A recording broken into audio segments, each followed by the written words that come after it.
বিসমিল্লাহির রহমানির রহিম। আসসালামু আলাইকুম।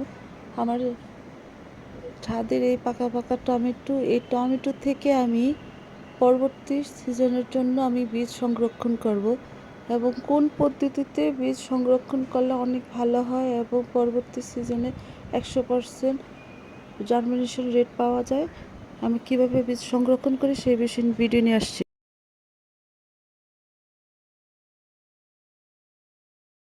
চলে আসলাম মূল ভিডিওতে। পরবর্তী শীতের মৌসুমের জন্য আপনাদের বাগানের সুস্বাদু উচ্চ ফলনশীল ভালো জাতের পাকা টমেটোগুলোকে চিহ্নিত করে এখন থেকেই বীজ সংরক্ষণ শুরু করে দিন।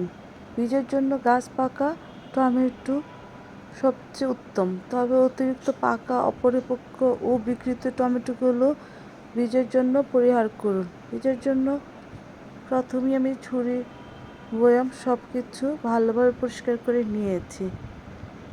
প্রথমে টমেটোগুলোকে কেটে বীজগুলো বয়ামের পানির মধ্যে রেখে দিব।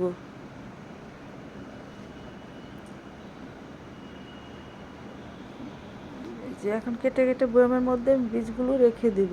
বীজের সাথে টমেটোর পাল্প ও রসালো জলীয় অংশ বীজের সাথে থাকে। তো বীজ আমি কাচের বয়ামের পানির মধ্যে ডুবিয়ে রেখে দিব 3 থেকে 4 দিন। এভাবে বন্ধ অবস্থায় থাকবে 3-4 দিন। 3-4 দিনে বীজের গায়ে লেগে থাকা টমেটোর পাল্প ও জলীয় অংশ বীজ থেকে পচে গেলে অনেকটাই আলাদা হয়ে যাবে। এভাবে বীজ থেকে টমেটোর পাল্প ও জলীয় অংশ সরিয়ে নেওয়ার পদ্ধতিকে আমরা ফার্মেন্টেশন পদ্ধতি বলি। এখন পর্যন্ত বৈজ্ঞানিকভাবে সবচেয়ে গ্রহণযোগ্য সংরক্ষণ পদ্ধতি এটাই।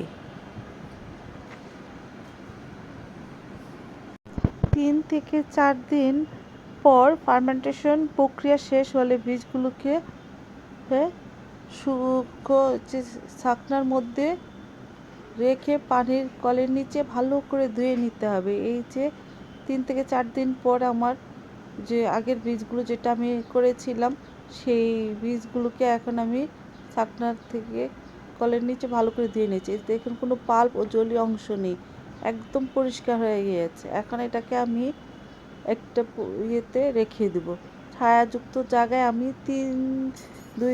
2 থেকে 3 দিন রেখে আমি কড়া রোদে একদিন শুকিয়ে নেব। এটা হচ্ছে আমার আগে করা আমি বীজ, সেটা ওইভাবে করে শুকিয়ে নিয়েছি। দেখুন এখন এই যে এটা করেছি, এটা হচ্ছে কীরকম আছে। আর আর এগুলো আমার এই যে 3 দিন আগের সেই বীজগুলো, এগুলোকে এখন এটা আমি আলাদা করে নিব। এটা যেহেতু আমার হলুদ চেরি টমেটোর বীজ, আর এটা হচ্ছে চেরি টমেটো আগের বীজাণু ছিল সেটার। এই যে দেখুন পাল্প জলীয় অংশ পচে বের হয়ে গিয়েছে। এটা হচ্ছে আমার দেশি জাত ছোটো জাতের হাইব্রিড টমেটোর বীজ। এগুলো আমি 3 দিন আগে ভিজিয়ে রেখেছিলাম। এগুলো ভালো করে ছাঁকনিতে নিয়ে পরিষ্কার করে আমি এখন 2 থেকে 3 দিন ছায়াযুক্ত স্থানে রেখে একদিন কড়া রোদে শুকিয়ে তারপর এয়ারটাইট বয়ামে সংরক্ষণ করব।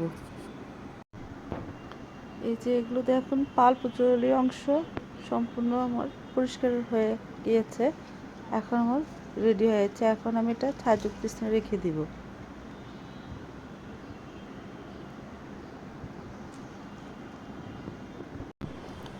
আপনারা বীজের সাথে কোন বীজ কোন জাতের সেটা লিখে সংরক্ষণ করুন এবং বীজের সংরক্ষণ পাত্রটি তুলনামূলক ঠান্ডা 32 থেকে 31 ডিগ্রি ফারেনহাইট তাপমাত্রা, অন্ধকার ও আলো বাতাসহীন স্থানে পরবর্তী মৌসুমের জন্য সংরক্ষণ করুন। এই পদ্ধতি অনুসরণ করে সংরক্ষণ করলে পরবর্তী মৌসুমে আপনি পাবেন 100% জার্মিনেশন ক্ষমতা সম্পন্ন সুস্থ সবল বীজ। এই যে আমি প্রত্যেকটা কোনটা কোন জাতের সেই জাতগুলো এভাবে লিখে রেখে পাত্রের মধ্যে রেখে শুকিয়ে নিয়ে তারপরে এয়ারটাইট বয়ামে সংরক্ষণ করব। তো আপনারা এভাবে সংরক্ষণ করলে ইনশাল্লাহ পরবর্তী সিজনে সুস্থ সবল গাছ পাবেন বীজের থেকে এবং ভালো এবং 100% সম্পূর্ণ বীজ জার্মিনেশন হবে। Thank you for watching.